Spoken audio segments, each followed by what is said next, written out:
cars in qualifying this morning, and this racetrack is very dark now because we had 2 cup practices, but I think that these guys are really struggling with the handling right now, a lot of them being extremely loose.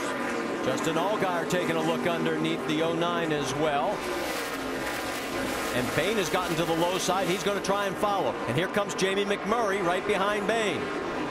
Yeah, Dale, you're talking about a lot of loose cars, but that's really the way you have to start your car out at Dover if you plan on being good in the long run. You can't be tight early if you want your car to be fast after you've run about 40 or 50 laps. Yeah, that goes back to what you were talking about, taking care of that right front tire, and that's what you have to do, is not abusing that tire early on. If you do, then you're going to be in trouble later. Clint Boyer, it was your pick. He gets around Kevin Harvick as he picks up another spot and put Boyer now up to the 7th position. Yeah, we really heard Clint Boyer yesterday say that he thought his car was good. He was one of the few drivers that really made an extended run yesterday, so he was pretty happy with what he saw with that race car. He's really good at this racetrack too, and so I think after they've had a few races now to kind of all get back together, that this might be a good place for him to get a win. 92 is our second start in park. Brian Keselowski has taken it to the garage area. There goes Justin Allgaier. Here comes Trevor Bayne as we check back in on this battle further back. That is for 20th position on the racetrack. Yeah, Landon Castle's car in that 7. He's really struggling with that damage on the left front. I expect him to lose a few more spots. You see Jamie McMurray now taking advantage of him. So McMurray, who started 25th, now move him up to 22nd. The majority of the passing that we've seen so far has been on the bottom side of the racetrack. We heard Casey King tell us in the qualifying show this morning that he thought that this racetrack might get wider to where you might start making some passes on the outside. Let's get an update on the damage on the number 7, Vince. Well, this track is so aero sensitive with your cars, and when you damage that front end especially, you're going to feel it. And Landon Castle says it is so tight. He said he feels like maybe they started out a hair tight to begin with, but now with this damage, it is unbelievably tight. Says it's hard to drive, it's so tight. Not going to be good here under the green conditions. Well, that 7 car was only 56 points ahead of 31st place in the owner points as we check back in to the race leaders. And you see Denny Hamlin, who took the lead on the first lap. He's led all 11. Yeah, it looks like Kyle's starting to just inch back up on that rear bumper, though. And I don't think Kyle's going to be satisfied to run second behind Denny. Never has been. Takes a look on the inside. There was some lap traffic, and here he is, got the low line now, and Denny is pushing up the track. Says, okay, I'll fall in line. For now. For now. Like well, Brad Keselowski, they're stalking these two in that 22 car. Lap 12, now 13 of 200. Keselowski's car is also tracking up the hill a little. Yeah, I'm not sure that he's not trying that line out to see if he might be able to save that right front tire a little bit and also get a good run off the corner, seeing if this would be something that he could utilize to make some passes. Well, right now, those 3 have checked out on 4th place by a full second. Let's get more on the 22. Dave Burns. Well, 2 comments over the radio from Brad Keselowski as now they go underneath some lap traffic there. Very, very tight, the race car for Brad. And also at the beginning of the race, a lot of rubber picked up from their predecessors on the track. You talk about the groove widening out, but there was also a lot of rubber that they picked up, and a couple of cars complaining they might be tight. It might be because all that rubber on the tires. All right, Dave, thanks for the update. It's Kyle Busch, Denny Hamlin, Brad Keselowski, followed by Carl Edwards and Casey Kane, but they are a full second behind the top 3. We'll be right back after this message and a word from our ABC stations. Welcome back to the NASCAR Nationwide Series race here at Dover. Make sure to go to NASCAR.com for all your latest NASCAR information. The information we can give you right now is Kyle Busch has just put Landon Castle a lap down. He is running in 28th. That gives you an idea how fast he is going. He's pulled a 1.6 second lead over Denny Hamlin. Clint Boyer is also on the move. He's now up to 5th, although 4.5 seconds back, but definitely has a good race car underneath him.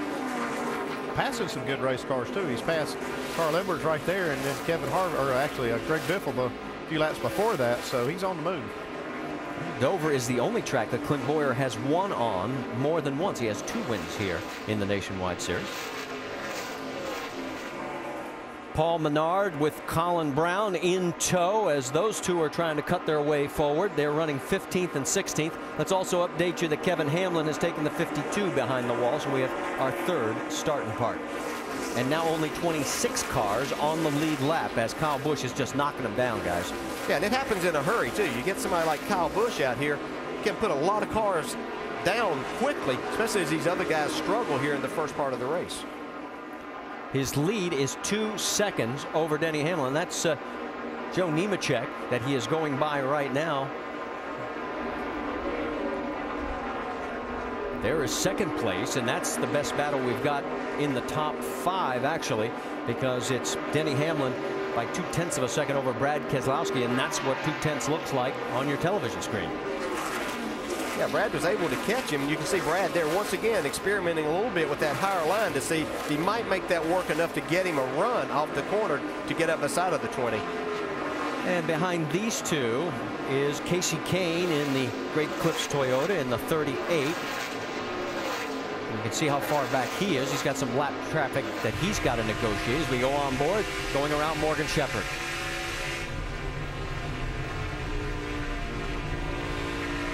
Here again, he's going to come up on the 7 car, who has all that damage on the front, and that's probably making his car tremendously tight at this point in time.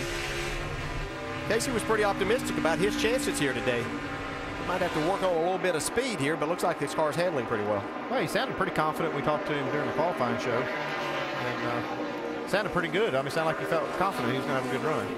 56 of Kevin LePage is behind the wall, and so is the 90 of Chase Miller. So now 5 cars off the track. Now there is the damage again on the 7 car, Landon Castle, and it's creating a big issue for him. Let's check in at the Craftsman Tech Garage with Tim Brewer. Thanks, Marty. These cars are really aero sensitive. Anything around the front of the car as well as the nose creates a problem when you alleviate downforce. You want all that metal pushing down on the front of the car. But what's going to happen? Dale Jarrett knows when you drive off in the corner, this tire literally slides. When you've got grip, you don't have a lot of heat. But when you slide the tire across the pavement, you wear the tire out, creating a cord atmosphere, or the car just doesn't turn, and you blow that right front tire, like Dale Jarrett said, you can hit that wall really hard. All right, thanks, Tim. And you can see from on board Landon Castle, he has got his hands full as he started 13th, but has been sliding back ever since. Here is the battle for 13th. The 10 of Jason Leffler getting underneath Ricky Stenhouse, and he takes the position, and Paul Menard is right behind. Well, Jason Leffler doing another nice job after the good run he had last week, a top 5 finish at Darlington. I can also tell you that Johnny Chapman is taking the 73 behind the wall to the garage area. There goes Menard around Stenhouse. So Stenhouse, who had a great qualifying run, is sliding backwards right now. Move him back to 15th. Going for 10th place, Brendan Gaughan, Reed Sorensen. Of course, that 32 car driven a lot this year by Brian Vickers, and you heard in Countdown, Brian has been released from the hospital in Washington, is on his way or is back in Charlotte, and will be having further evaluation, and we wish him a speedy recovery from his blood clot situation. While all that's going on, they're going around the 81 of Michael McDowell. He's a lap down in 31st. While all this is going on, let's check back up to the leader. It is Kyle Busch. He has now led 21 of the 32 laps. Denny Hamlin has led the other 11. And it is all Joe Gibbs Racing out front right now.